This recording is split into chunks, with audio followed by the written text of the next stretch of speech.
Good morning all of you. Welcome in commerce academy. आप सभी का कॉमर्स एकेडमी में स्वागत है। उम्मीद करते हैं कि आप सभी लोग स्वस्थ होंगे, खूब सारी पढ़ाई कर रहे होंगे और 100 में 100 लाना है, कॉमर्स एकेडमी पे आना है। इसी मिशन के साथ आज की क्लास हम लोग शुरू करते हैं। जनरल एंट्री का पार्ट हम लोग कवर कर रहे हैं। प्रीवियस लेक्चर में हमने बहुत सारी एंट्रीज देख रखी हैं, कुछ बचे हुए पार्ट आज की क्लास में कवर करने वाले हैं। आज मैं बिल्कुल गोल्डन रूल की बात आपको नहीं रिवाइज कराऊंगा, ना तो मैं कैटेगरी रिवाइज कराऊंगा, क्योंकि मुझे पता है ये बातें आपको पता होंगी और नहीं पता है तो आप इतना रिवाइज करें, क्योंकि डेली की क्लास में 10 मिनट मेरा रिविजन में निकल जाता है और मेरी एंट्रीज कंप्लीट नहीं हो पा रही है। आज मुझे हर हाल में जनरल एंट्री के सारे पार्ट कवर करने हैं, तो रिविजन आप करेंगे, प्रैक्टिस आज की क्लास में हम आपको कराने वाले हैं। और आप अपनी बुक से भी क्वेश्चंस करते रहिए, जो भी डाउट आपको अपनी बुक से आते रहे वो डाउट्स आप मेरे से डिस्कस करते रहें, पूछते रहें। जब तक डियर आप डाउट्स नहीं पूछेंगे तब तक आपको टॉपिक में कमांड नहीं बनने वाला है।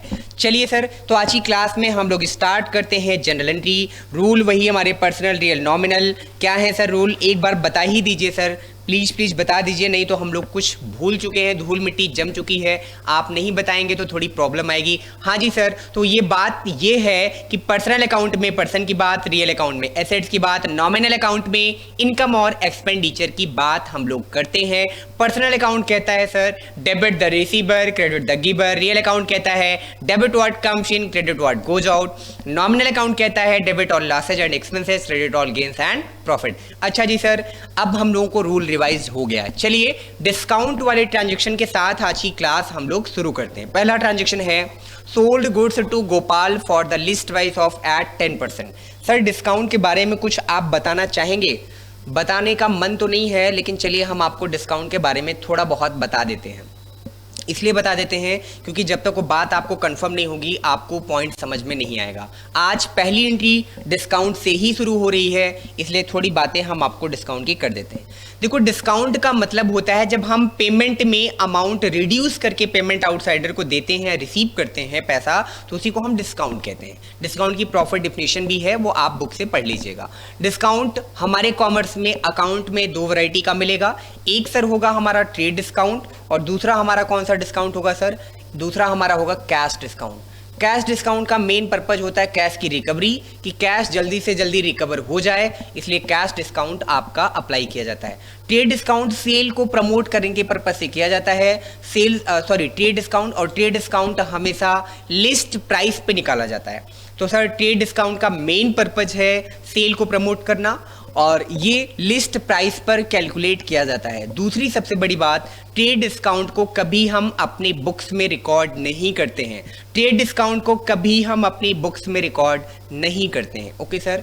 कैश डिस्काउंट के दो पार्ट है, cash discount receive, cash discount allowed. जब हम डिस्काउंट अपने सप्लायर से रिसीव कर रहे होंगे, यानी जब हम किसी आउटसाइडर को पेमेंट करने जाएंगे और आउटसाइडर कहेगा कि सर आप मेरे पुराने कस्टमर हैं, मेरे अच्छे कस्टमर हैं, मेरे रेगुलर कस्टमर हैं, तो आप इतना पैसा कम दे दीजिए, तो उसको हम लोग डिस्काउंट रिसीव कहेंगे, क्योंकि वहां पर डिस्काउंट हमें मिलेगा। जब भी डिस्काउंट हमें रिसीव होगा वो डिस्काउंट हमारे बिजनेस की इनकम यानी प्रॉफिट होगी, और प्रॉफिट को हमेशा नॉमिनल अकाउंट के अकॉर्डिंग हम क्रेडिट करेंगे, क्योंकि इनकम और प्रॉफिट नॉमिनल अकाउंट के पार्ट हैं। नॉमिनल अकाउंट कहता है कि इनकम को, प्रॉफिट को क्रेडिट किया जाए, तो हम लोग डिस्काउंट को क्रेडिट करेंगे।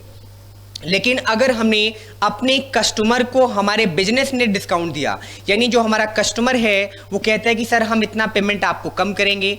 आप डिस्काउंट तो आज की डेट में बहुत नॉर्मल बात है हिंदुस्तान में, तो डिस्काउंट के बिना अगर आप कोई बिजनेस कर रहे हैं तो लोग मानते हैं कि हम आपके यहाँ सामान ही नहीं लेंगे। ब्रांड में पेमेंट करने जाएंगे तो वहाँ डिस्काउंट नहीं मिलता है। हालांकि ब्रांड का भी डिस्काउंट आज की डेट में लोगों ने जुगाड़ निकाल रखा है, ऑनलाइन चेक करते रहते हैं कब सेल आने वाला है। अच्छा, समर की सेल कब आने वाली है, विंटर की सेल कब आने वाली है।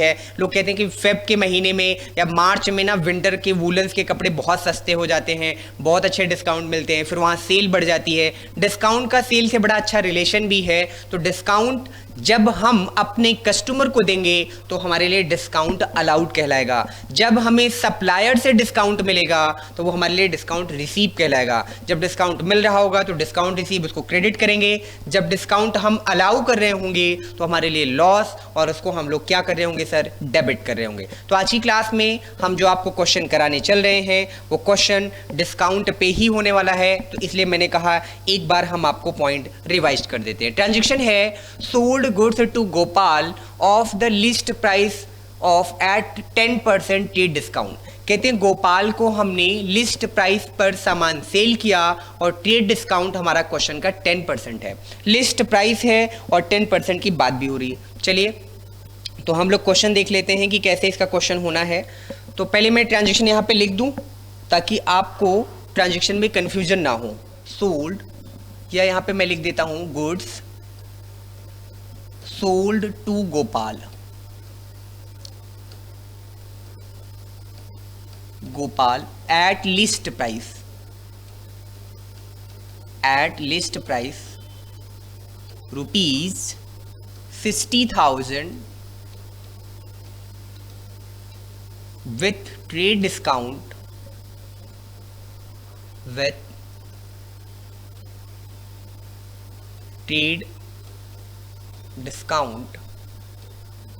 at the rate 10% per annum. ये आपका क्वेश्चन है। पहला क्वेश्चन मेरा आपसे ये है कि ये कैश ट्रांजैक्शन है कि क्रेडिट। सर क्रेडिट ट्रांजैक्शन, क्योंकि गोपाल का नाम लिखा है, तो गोपाल का नाम लिखा है, गुड सोल्ड हो रहा है, तो एंट्री क्या बनेगी? सर बहुत सिंपल एंट्री बनेगी। सेल हमारी इनकम होती है, गोपाल एक पर्सन है, पर्सन पर्सनल अकाउंट का पार्ट है, पर्सनल अकाउंट कहता है रिसीवर को डेबिट करो, तो हमारी एंट्री बन जाएगी। क्या एंट्री बनेगी? Gopal account debit, Gopal account debit to sales account. लेकिन प्रॉब्लम है अमाउंट की। सर अमाउंट कैसे निकालेंगे हम? अमाउंट लिखेंगे कैसे? Gopal account debit to sale यानी ट्रेड डिस्काउंट केस में जनरल एंट्री का रूल वही रहेगा, वो रूल नहीं चेंज हो रहा है। गोपाल को सर आपने डेबिट क्यों किया? क्योंकि ये क्रेडिट ट्रांजैक्शन है, point number 1। Point number 2, Gopal एक पर्सन है, पर्सन पर्सनल अकाउंट का पार्ट है, पर्सनल अकाउंट कहता है कि रिसीवर को डेबिट किया जाना चाहिए, इसलिए यहां पर हम लोग गोपाल को डेबिट कर रहे हैं। सर आपने सेल को क्रेडिट क्यों किया? गुड सोल्ड यानी सेल हमारी इनकम है, इनकम नॉमिनल अकाउंट का पार्ट होता है, नॉमिनल अकाउंट कह रही कि इनकम को क्रेडिट करना है, इसलिए हमने यहां पर सेल को क्रेडिट किया। लेकिन सर अभी आपने बताया कि ट्रेड डिस्काउंट कभी क्वेश्चन में नहीं लिखा जाता है, तो जब ट्रेड डिस्काउंट क्वेश्चन में नहीं लिखा जाता है तो फिर अमाउंट हम कितना लिखें? यानी 10% का ट्रेड डिस्काउंट है, यानी हम इसको अपने 90% पे ही रिकॉर्ड करेंगे। इसका मतलब ये हुआ सर कि आप ट्रेड डिस्काउंट लिखते नहीं हो, तो 60,000 का 10% निकाला, तो 60,000 का 10% कितना आया सर? 6,000 आया। और 6,000 हमें लिखना नहीं है, तो 60 - 6 यानी हम अपनी बुक्स में जो एंट्री रिकॉर्ड करेंगे 60 - 6 यानी वो कितने से रिकॉर्ड करेंगे सर? 54,000 से रिकॉर्ड करेंगे, यानी हमारी जनरल एंट्री 54,000 से की जाएगी। तो एंट्री क्या बनी? Gopal account debit to sale account 54,000। जब भी लिस्ट प्राइस और क्वेश्चन में ट्रेड डिस्काउंट की बात होगी तो वर्किंग नोट में ट्रेड डिस्काउंट निकाल के उसको आप वैल्यू को माइनस कर देंगे, फिर जो आपकी रिजल्टिंग वैल्यू आएगी उसी वैल्यू को एंट्री में रिकॉर्ड करेंगे। इसका मैं फॉर्मूला आपको बना देता हूं ताकि आपको प्रॉब्लम ना आए। ये फॉर्मूला मैं आपके लिए बना रहा हूं, ये आपके बुक में फॉर्मूला नहीं है, केवल आपके लिए फॉर्मूला बना रहा हूं। जब भी क्वेश्चन में आपको लिस्ट प्राइस दिया होगा तो लिस्ट प्राइस को आप 2 पार्ट में डिवाइड कर लेना। वर्किंग नोट में क्या क्या लिखना कि सर ये लिस्ट प्राइस का ट्रेड डिस्काउंट वाला पार्ट है, यानी लिस्ट प्राइस में एक हमारा ट्रेड डिस्काउंट होता है और एक लिस्ट प्राइस में इनवाइस प्राइस होती है। इनवाइस प्राइस क्या होती है? इनवाइस प्राइस का मतलब होता है जब हम लिस्ट प्राइस में से ट्रेड डिस्काउंट को माइनस करते हैं। लिस्ट प्राइस में से जब हम ट्रेड डिस्काउंट को माइनस करते हैं उसी को हम क्या बोलते हैं? Invoice price. यानी जैसे इसी क्वेश्चन में आप ले लीजिए कि आपकी लिस्ट प्राइस थी क्वेश्चन में 60,000 और ट्रेड डिस्काउंट आपका कितना था क्वेश्चन में? 10%। वैल्यू में लिखें तो 60,000 का 10% यानी ट्रेड डिस्काउंट कितना था क्वेश्चन में? 6,000। 60,000 का माइनस 6,000 यानी इनवाइस प्राइस हमारी क्वेश्चन में कितनी बन गई सर?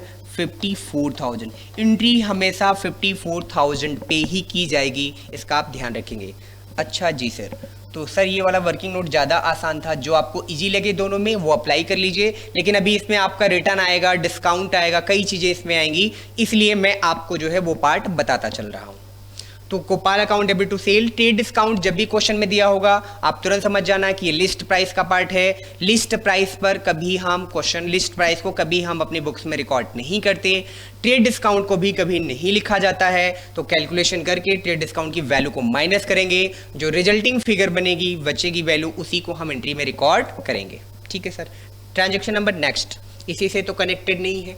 अगला है purchase goods from Ankit of list price at 15% trade discount.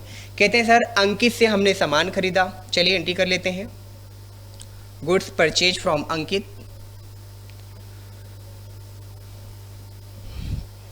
Goods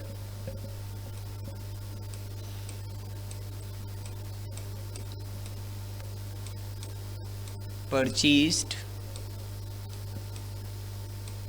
from Ankit at list price rupees 20,000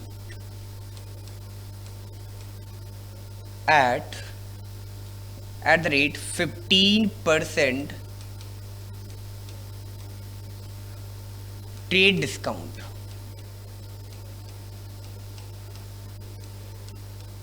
15% trade discount, ये क्वेश्चन हमें मिला। सर पहले तो ये बताओ गुड्स परचेज की एंट्री आप क्या करोगे। गुड्स परचेज यानी परचेज हुआ, किससे परचेज किया हमने, अंकित से। सर कैश ट्रांजैक्शन या क्रेडिट ट्रांजैक्शन, सर 100% क्रेडिट, क्योंकि अंकित का नाम यानी पार्टी का नाम लिखा है। जब भी ट्रांजैक्शन में पार्टी का नाम लिखा होता है वो ट्रांजैक्शन हमारे लिए क्रेडिट ट्रांजैक्शन बन जाता है। अच्छा जी सर। तो गुड्स परचेज का मतलब यहां बन गया परचेज एक्सपेंसेज होता है। एक्सपेंसेज किस अकाउंट का पार्ट है सर, नॉमिनल अकाउंट का पार्ट है। नॉमिनल अकाउंट कहता है कि एक्सपेंसेज को डेबिट करना है, तो एक्सपेंसेज को हम लोग क्या करेंगे, डेबिट। अंकित क्या है सर यहाँ पर, अंकित सर एक पर्सन है।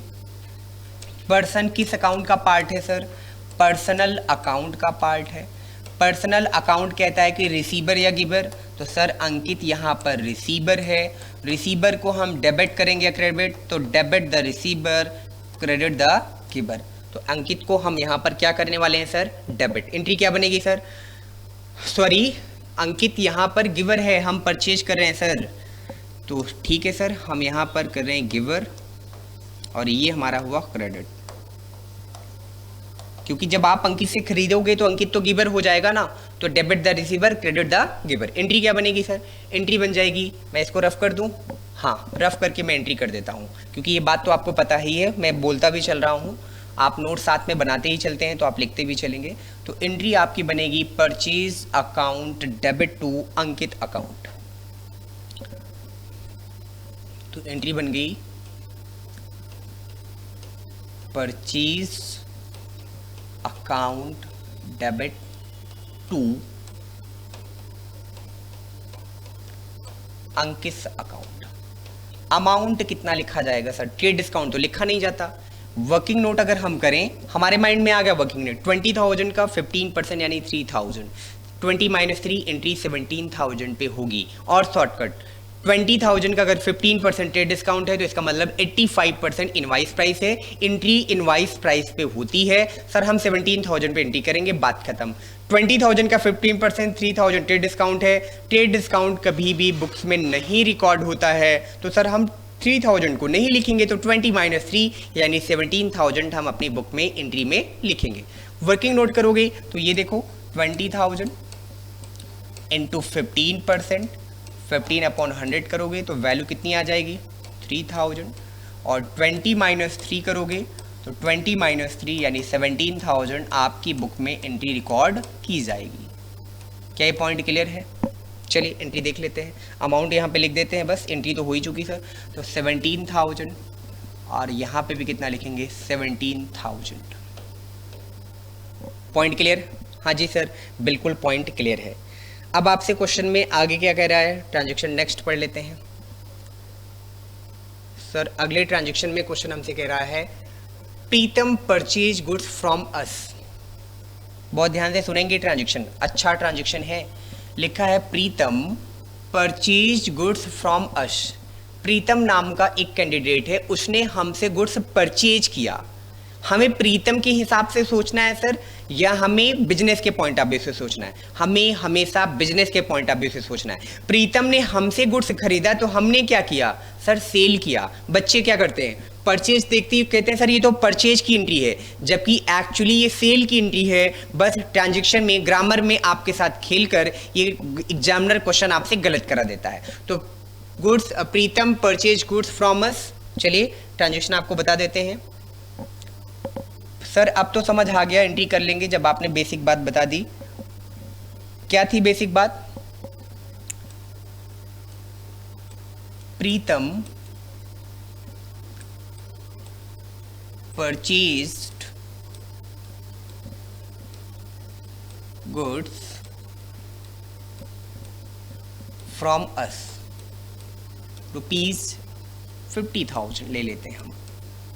ओके सर, प्रीतम ने 50,000 का गुड्स हमसे परचेज किया। इसका मतलब हमने प्रीतम को 50,000 का गुड्स सेल किया हम लोगों ने, यानी परचेज गुड्स फ्रॉम प्रीतम का मतलब ये है कि ये हमारे बिजनेस के पॉइंट ऑफ व्यू से सेल है। अगर प्रीतम के लिए परचेज है तो बिजनेस के लिए सेल हुआ। हमें प्रीतम के लिए नहीं सोचना है, हमें अपने बिजनेस के पॉइंट ऑफ व्यू से सोचना है। सेल हमारी क्या होती है? इनकम किस अकाउंट का पार्ट है सर? सर ये है नॉमिनल अकाउंट का पार्ट, और नॉमिनल अकाउंट इनकम को क्या करता है सर? क्रेडिट करता है। अच्छा जी सर, तो नॉमिनल अकाउंट यानी इनकम को क्रेडिट करेंगे। फिर बात करते हैं सर प्रीतम की। तो प्रीतम क्या है? यहाँ पर नाम लिखा है तो क्रेडिट ट्रांजैक्शन है। प्रीतम एक पर्सन है। पर्सन किस अकाउंट का पार्ट? पर्सनल अकाउंट का पार्ट। पर्सनल अकाउंट कहता है रिसीवर या गिवर। सर यहाँ पर तो वो रिसीवर है क्योंकि वो परचेज कर रहा है, तो रिसीवर है।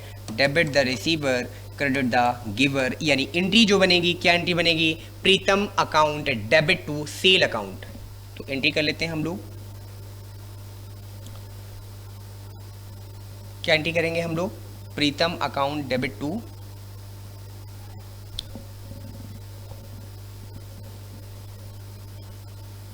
हाँ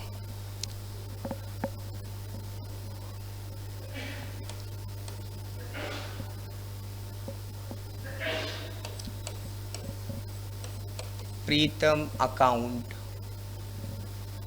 सर ऐसे लिख लीजिए ना, Pritam account debit to sale account. इसमें लिस्ट प्राइस की कोई बात नहीं थी, टू सेल अकाउंट, और अमाउंट कितना लिखेंगे?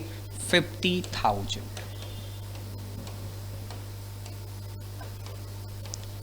ठीक है, ओके सर। अगले ट्रांजैक्शन में चलते हैं। अगला ट्रांजैक्शन है paid life insurance premium bye owner. तो लाइफ इंश्योरेंस प्रीमियम हमने आपसे ड्राइंग्स जब पढ़ाया होगा तो वहाँ हमने आपसे बताया होगा कि लाइफ इंश्योरेंस प्रीमियम भी ड्राइंग्स होता है, क्योंकि LIC ओनर की जा रही है, तो ओनर की LIC का पेमेंट बिजनेस से हो रहा है। जब ट्रांजैक्शन बुक में लिखा है इसका मतलब इसका पेमेंट बिजनेस की बुक से जा रहा है, बिजनेस के अकाउंट से जा रहा है। तो मैंने कहा सेपरेट लीगल एंटिटी ये कहती है कि ओनर और बिजनेस दोनों क्या होते हैं सर? सेपरेट होते हैं। ओनर की बुक में हम कभी भी बिजनेस की बात नहीं लिखते हैं, बिजनेस की बुक में हम ओनर की बात नहीं लिखते हैं। हम एक्चुअली में अकाउंटिंग बिजनेस की बुक में करते हैं। तो ओनर की LIC जा रही तो वो ओनर का पर्सनल खर्चा है, और ओनर के पर्सनल खर्चे जब बिजनेस से पे होंगे तो हमारे बिजनेस के लिए ड्राइंग्स बन जाएंगे। यानी LIC का पेमेंट की जब एंट्री करेंगे, यानी हम लिखेंगे LIC life insurance paid by, question पढ़ लेते हैं सर। क्वेश्चन क्या था? क्वेश्चन था paid life insurance premium by क्या था? Owner. Paid life insurance premium by owner. Sir payment हो रहा है, पेमेंट कैश में होगा, कैश करंट एसेट्स है, रियल अकाउंट का पार्ट गोज आउट, क्रेडिट होगी, ये बात तो कंफर्म है। अच्छा, और LIC मैंने आपसे कहा कि आपके बिजनेस में जब भी LIC दी होगी LIC ड्राइंग्स बन जाएगी, क्योंकि ये पर्सनल खर्चा है। बिजनेस का खर्चा हम रिकॉर्ड करेंगे, और LIC ड्राइंग्स है। ड्राइंग्स रिप्रेजेंटेटिव पर्सन होता है। रिप्रेजेंटेटिव पर्सन जो होता है वो हमारे ओनर को रिप्रेजेंट करता है, और ये पर्सनल अकाउंट का पार्ट पर्सनल अकाउंट कहता है कि सर रिप्रेजेंटेटिव पर्सन को आप हमेशा पहले चेक करें रिसीवर की गिवर, तो रिसीवर होगा और इसको हम लोग क्या करने वाले हैं सर, डेबिट करने वाले हैं। तो सर क्या एंट्री बनेगी, एंट्री बनेगी drawings account debit to cash account. कर लेते हैं एंट्री, ड्राइंग्स अकाउंट LIC की एंट्री बन रही है, drawings account debit to cash account. अच्छा जी sir, next transaction paid to Pawan. Sir कभी कभी ऐसे भी ट्रांजेक्शन आपको मिलेंगे, लिखा है पेड टू पवन। एक ट्रांजेक्शन में मिनिमम 2 पार्टी होनी चाहिए। Paid to Pawan, Pawan is a person, personal account, receiver, pay कर रहे हैं हम पवन को तो पवन रिसीवर हुआ, debit the receiver, Pawan debit हो जाएगा। पवन को क्या पे किया हमने, कैश का पेमेंट किया, cash current assets, real account goes out, credit करेंगे। तो एंट्री क्या बनेगी, Pawan account debit to cash account. यानी अगर हम एंट्री करना चाहें तो हम यहीं पर एंट्री आपको करके बता सकते हैं कि पवन वाली एंट्री बनेगी क्या, Pawan account debit to cash account. Double accounting system कहता है मिनिमम 2 ट्रांजेक्शन होने चाहिए, मिनिमम 2 पार्टी होनी चाहिए, सॉरी एक ट्रांजेक्शन में मिनिमम 2 पार्टी होनी चाहिए। पेड टू पवन लिखा है तो पवन को क्या पे किया, अंडरस्टूड पार्ट है सर, कैश पे किया। पवन एक पर्सन है, पर्सनल अकाउंट का पार्ट, रिसीवर है, तो डेबिट करेंगे तो Pawan account debit to cash account. Okay sir, next देख लेते हैं अगला पार्ट। उसके बाद क्या है हमारे पास, हाँ नेक्स्ट है हमारे पास sir received interest. Interest receive कर रहे हैं सर, बताइए क्या एंट्री करेंगे आप। आइए इंटरेस्ट को रिसीव करने की एंट्री बता देते हैं। इंटरेस्ट रिसीव, यहां पर मैंने लिखा इंटरेस्ट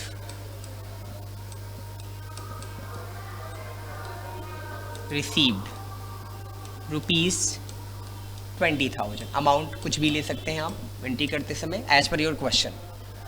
इंटरेस्ट रिसीव जो है वो आपके लिए क्या है सर, इंटरेस्ट रिसीव किया सर, सिंपल सी बात है कि वो हमारे बिजनेस की इनकम बन गई। इनकम किस अकाउंट का पार्ट है sir, sir income nominal account का पार्ट है। नॉमिनल अकाउंट कहता है कि इनकम को क्या किया जाए सर, इनकम को क्रेडिट किया जाए, तो इसको हम क्रेडिट करेंगे। इंटरेस्ट रिसीव होगा तो इंटरेस्ट में क्या रिसीव होगा सर, कैश रिसीव होगा सर। कैश कैसा एसेट्स है सर, करेंट एसेट्स है। किस अकाउंट का पार्ट है सर, रियल अकाउंट का पार्ट है। रियल अकाउंट कहता है कि कम्स इन, जब आप रिसीव करोगे तो कैश आएगा, कम्स इन, और कैश को क्या करना है सर, डेबिट करना है।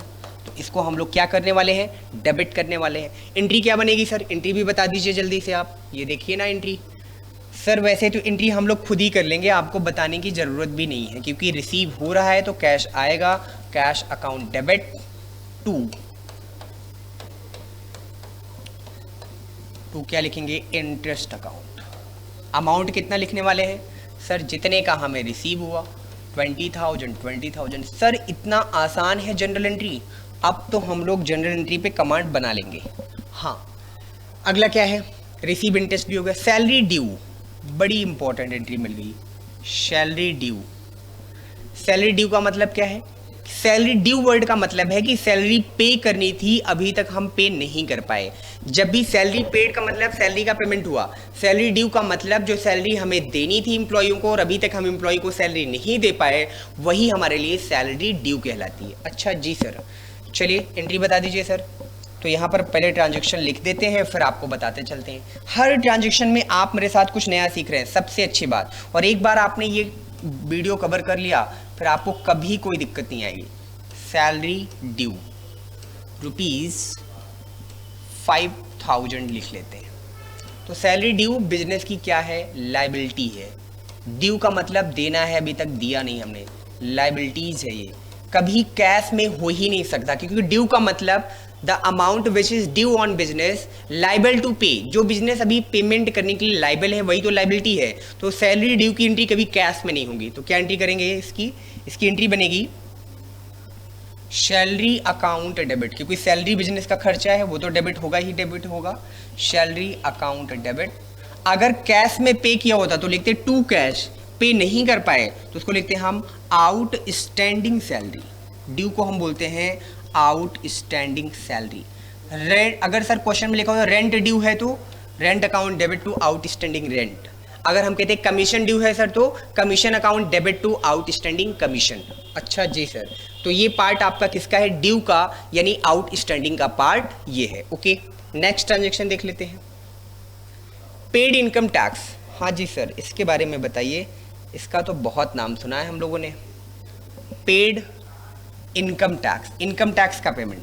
हमने आपसे कहा कि इनकम टैक्स का जब भी पेमेंट होगा अमाउंट मैटर नहीं हमारे लिए। ट्रांजेक्शन देखिए, इनकम टैक्स एक्चुअली में इनकम पर जाता है, ओनर की पर्सनल इनकम पर। तो सर ये तो पर्सनल खर्चा हो गया। हाँ, paid income tax, paid income tax आपका क्वेश्चन में हो गया, मान लीजिए 10,000। तो पेड इनकम टैक्स अगर 10,000 है तो ये जो इनकम टैक्स है ये आपका पर्सनल खर्चा हो गया, ओनर का पर्सनल खर्चा। ओनर का सर जैसे ही पर्सनल खर्चा हमारे लिए क्या बन जाएगा? ड्राइंग्स। ड्राइंग्स हमेशा डेबिट होता है क्योंकि ये रिप्रेजेंटेटिव पर्सन है, हमने एंट्री में देखा भी। और ये जब भी पे होगा कैश में पे होगा, तो कैश में पे होगा तो कैश जाएगा। सर एंट्री क्या करेंगे आप? एंट्री बनेगी drawings account debit to cash account. By cheque लिखा होगा तो टू बैंक अकाउंट कर दोगे, बस यही आपको डिफरेंस मिलेगा। Okay sir, next transaction. Next आपको बता रहा है कमीशन अक्रूड। सर कुछ जल्दी में तो नहीं पढ़ा रहे हो आप? नहीं डियर, जल्दी में नहीं पढ़ा रहे। कमीशन अक्रूड, कमीशन अक्रूड का मतलब क्या है? जो कमीशन हमें मिलना था अभी तक कमीशन नहीं मिला, उसी को हम लोग कमीशन अक्रूड कहते हैं। अक्रूड कमीशन भी इसे कहीं कहीं पे लिखा मिलेगा। अक्रूड कमीशन का मतलब है जो कमीशन आपको अब तक मिल जाना चाहिए था, यानी जो इनकम आपने कमा ली और इनकम आपको अभी तक रिसीव नहीं हुई, उसी को अक्रूड इनकम कहा जाता है, उसी को हम अक्रूड इनकम कहते हैं। तो सर ठीक है, बता दीजिए इसकी भी एंट्री। तो इसकी एंट्री बनेगी अक्रूड कमीशन की एंट्री। यहां है accrued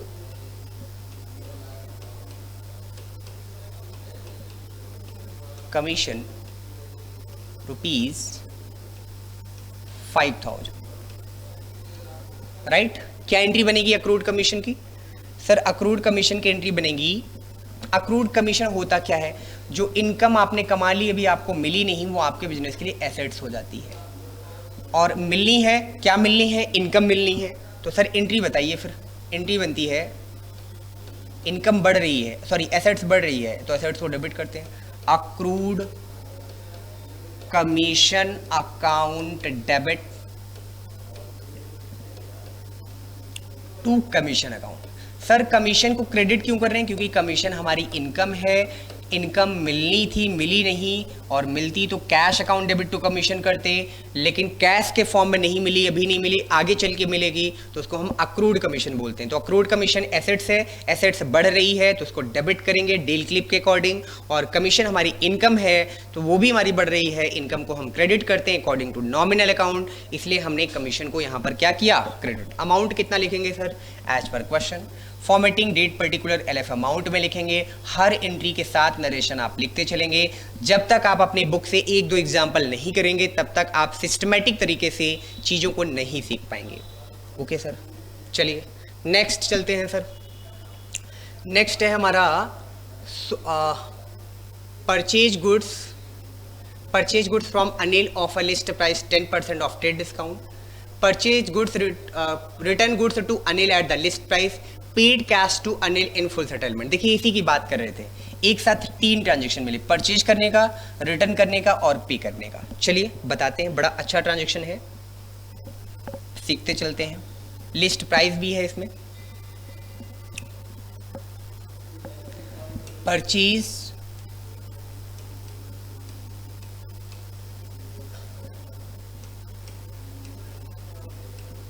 purchase goods from Anil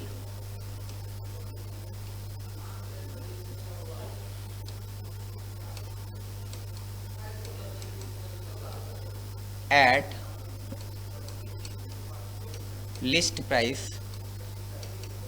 rupees 40,000 at, discount check कर लूँ मैं रेट, एट 10%, नहीं सर 10% नहीं है, हाँ 10% ही है, ये चेक करिए 10% है, at 10% trade discount, at 10% trade discount. Sir name यहाँ पर लिखा हुआ है, पर्सनल अकाउंट है, तो ये आपका क्रेडिट ट्रांजैक्शन है, और गुड्स परचेज की बात हो रही है, तो सर अब इतना एंट्री हम कर चुके हैं कि डायरेक्टली हम एंट्री कर सकते हैं। क्या एंट्री बनेगी? Purchase account debit to, purchase account debit to क्या लिखेंगे? अनिल अकाउंट, अनिल्स अकाउंट होगा या एपॉस्ट्रोफी एस लगेगा, अनिल्स अकाउंट। अमाउंट कितना लिखा जाएगा? ट्रेड डिस्काउंट कभी नहीं लिखा जाता है, तो 40,000 का 10% यानी 4,000 नहीं लिखना है, 40 माइनस 4 यानी जो हमें रिकॉर्ड करना है कितना? 36,000, तो 36,000 हम यहाँ पर रिकॉर्ड करें। ओके सर, डेट मान लेते हैं ये हमारी 1 जैन की है, ये 1 जैन का ट्रांजेक्शन है, तो 1 जैन को हम ये लिखेंगे। नेक्स्ट ट्रांजेक्शन देखो क्या है सर, अगला ट्रांजेक्शन है इसी के जस्ट नीचे, return goods to Anil of the list price 1000। कहते हैं 1000 की लिस्ट प्राइस का गुड्स हमने अनिल को वापस कर दिया। अगर लिस्ट प्राइस नहीं भी लिखा होगा तब भी अंडरस्टूड पार्ट है कि लिस्ट प्राइस पे ही रिटर्न होगा।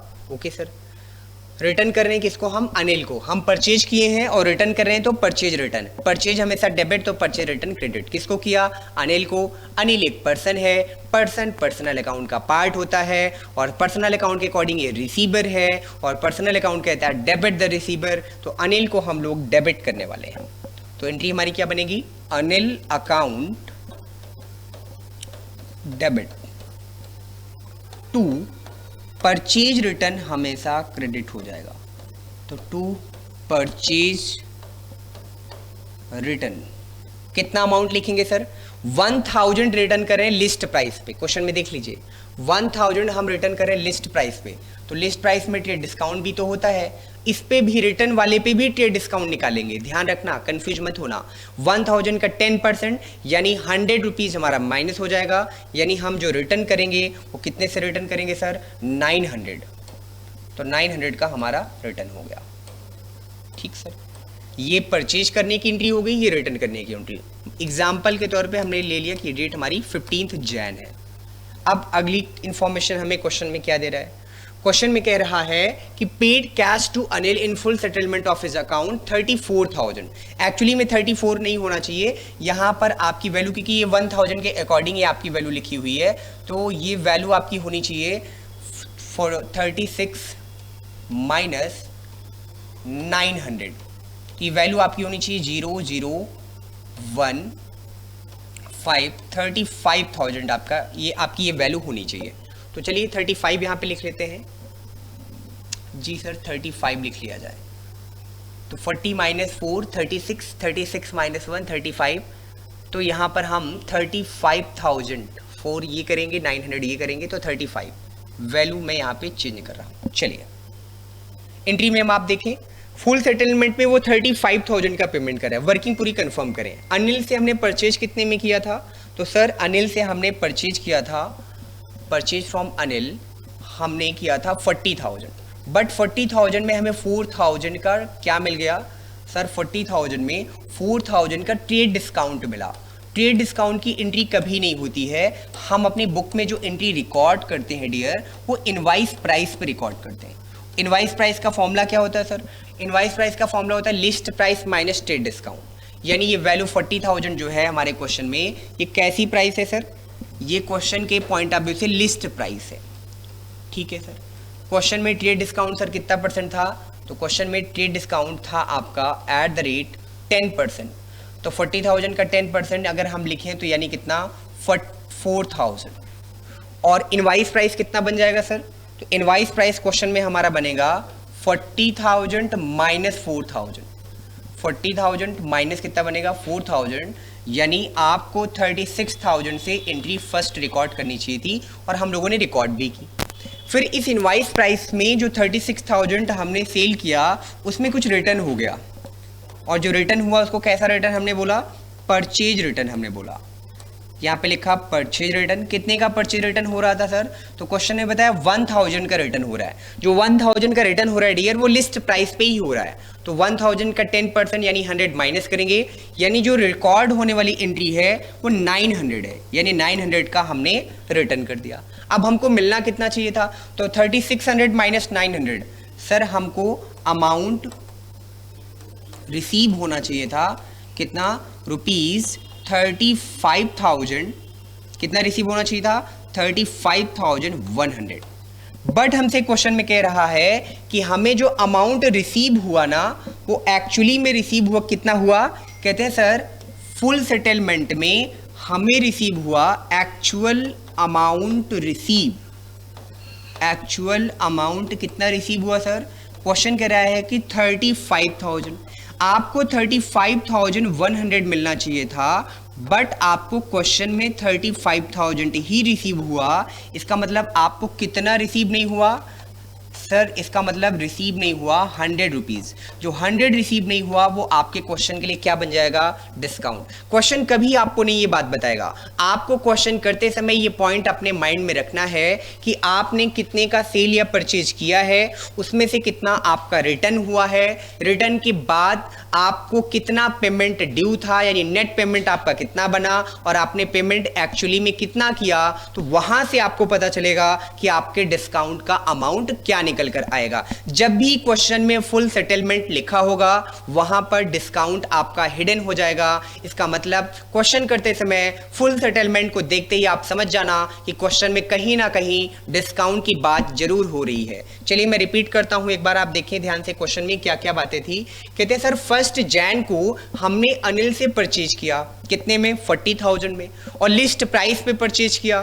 10% का ट्रेड डिस्काउंट भी था, तो 40,000 का 10% निकाला तो 4,000। एज पर रूल कि हम ट्रेड डिस्काउंट को कभी बुक में रिकॉर्ड नहीं करते। पहली एंट्री हमने 40 माइनस 4 36,000 पे हमने एंट्री रिकॉर्ड की। क्या एंट्री लिखा हमने सर? हमने लिखा purchase account debit to Anil account 36,000।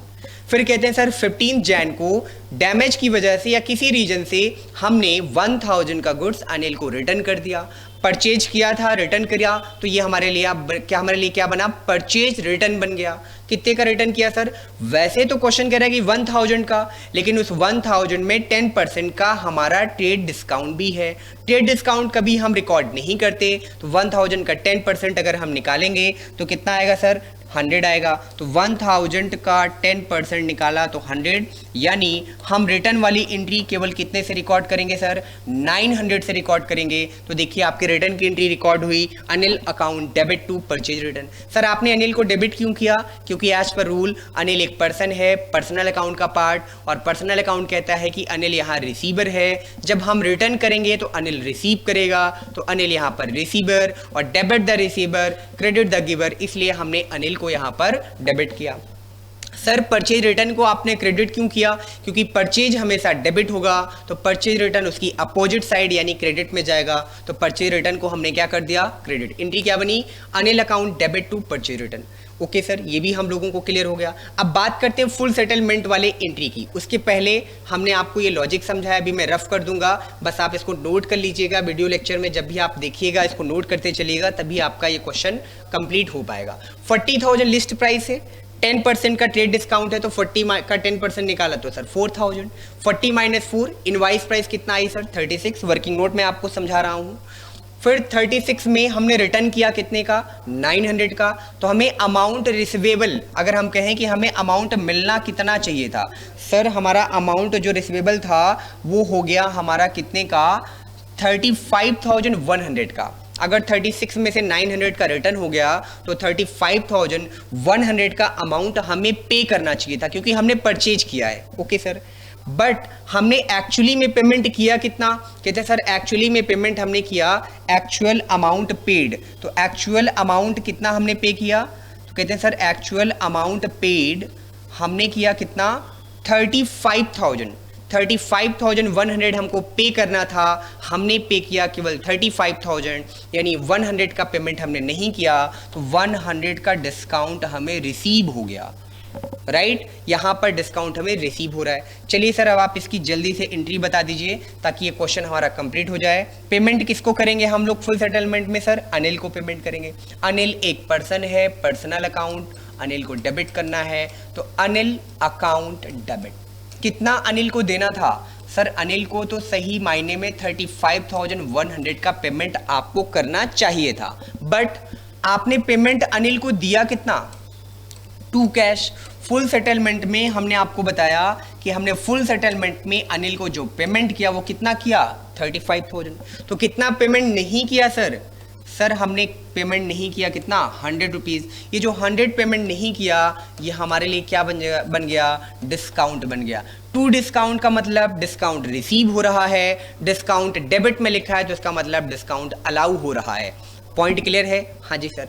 Tally करोगे तो डेबिट और क्रेडिट का अमाउंट आपको इक्वल भी मिलेगा। 35,100, 35,100 दोनों अमाउंट आपको क्लियर मिलेंगे। साथ में एक और लॉजिक मैं आपको सिखाने चल रहा हूं। डिस्काउंट हमेशा कैश के साथ रहेगा, यानी अगर आप डिस्काउंट अलाउ कर रहे होते ना, तो जैसे मान लीजिए आपको कहीं से कैश मिल रहा होता, यही मान लो आपको 35,100 मिलना होता, या तो परचेज किए हैं आपको देना था, मान लीजिए मिलना होता, तो आप क्या एंट्री कर रहे होते? तो आपकी एंट्री बन रही होती cash account debit, discount account debit, discount account debit to Anil. Anil से मान लीजिए आपको मिलना होता 35,100, आपको केवल मिल रहा होता 35,000, तो 100 रुपीज़ का क्या हो जाता सर? डिस्काउंट। देखो डिस्काउंट हमेशा कैश के साथ है। जब डिस्काउंट हम डेबिट करते हैं तो कैश डेबिट, डिस्काउंट डेबिट। जब डिस्काउंट को क्रेडिट कर रहे हैं तो कैश क्रेडिट, डिस्काउंट क्रेडिट, क्योंकि डिस्काउंट हमेशा कैश के साथ चलेगा। ये आपके शॉर्ट ट्रिक्स हैं, जब आप प्रैक्टिस करोगे तो आपको ये बात क्लियर हो जाएगी। कभी आप कंफ्यूज हुए तो आपके माइंड में तुरंत आया कि सर ने ये पॉइंट बोला था कि डिस्काउंट तो हमेशा कैश के साथ होता है। कई बच्चे अनिल के साथ डिस्काउंट लिख देते हैं, पहली बात। दूसरी बात, यहाँ पर डिस्काउंट हमें मिल रहा है क्योंकि पेमेंट करते समय डिस्काउंट मिलता है, और पेमेंट करते समय डिस्काउंट मिलेगा, पेमेंट रिसीव करते समय हमें डिस्काउंट देना पड़ेगा।